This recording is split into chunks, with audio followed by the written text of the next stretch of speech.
et bienvenue à l'émission Les Rendez-vous économiques. Nous donnons la parole aux entrepreneurs et porteurs de projets. L'émission se déroule aujourd'hui chez Akuna à Ancenis sur le thème des réseaux sociaux, LinkedIn ou Facebook, Twitter ou Instagram.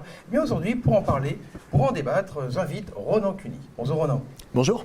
Est-ce que tu peux nous rappeler ton activité en quelques mots? Oui, alors Naolink, on est un cabinet d'expertise comptable en ligne. Donc on adresse autant les entrepreneurs que les investisseurs immobiliers. On digitalise finalement la relation client via un espace client, une application mobile.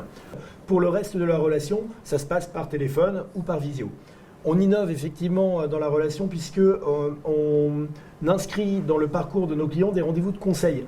L'objectif étant de sortir du cadre strictement régalien, historique de notre profession, pour aller vers celui du conseil. D'accord. Aujourd'hui, quel réseau social vous utilisez? Alors sur les 4 que tu as cités, nous utilisons les 4, plus YouTube. D'accord.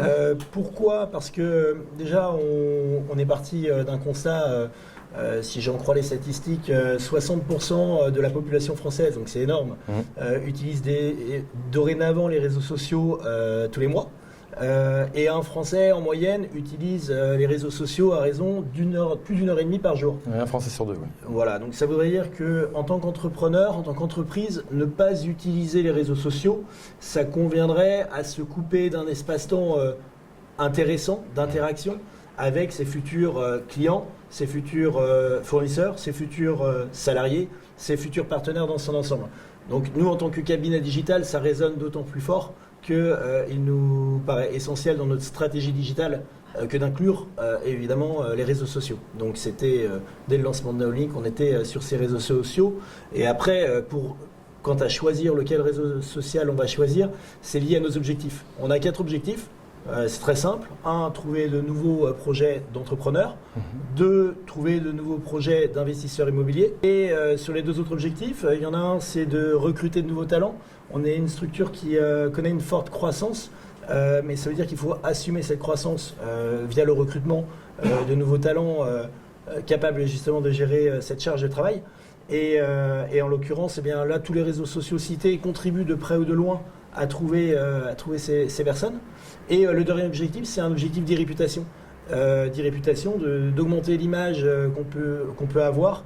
Alors même si tous y contribuent, là clairement, YouTube qui n'était pas cité dans ceux qui citaient au départ, avec la vidéo à sa place de roi, et Instagram avec ses stories également. Quand on parle de contenu, en réseaux sociaux, on parle souvent de faire du contenu pour soi, mais aussi de partager le contenu d'autres personnes dans sa sphère d'activité. Est-ce que c'est le genre de choses que tu fais? Alors, sur les pages entreprises, donc la page, je vais en prendre une, la page LinkedIn entreprise, non, on ne le fait pas. Par contre, à titre personnel, mais je suis quand même très estampillé Naolink sur les réseaux sociaux, oui, je le fais. Donc il y a une dichotomie voulue, souhaitée entre ce que communique la page entreprise et ce que peuvent communiquer de manière beaucoup plus large les membres de Naolink. D'accord, ok, très bien. Donc Naolink qu'on retrouve sur Internet juste en tapant Naolink, N-A-O-L-I-N-K. N-A-O-L-I-N-K.fr. Voilà. Et là, on retrouve le site et les réseaux sociaux de la même manière. Exactement. Exactement. Merci Ronan. Merci beaucoup.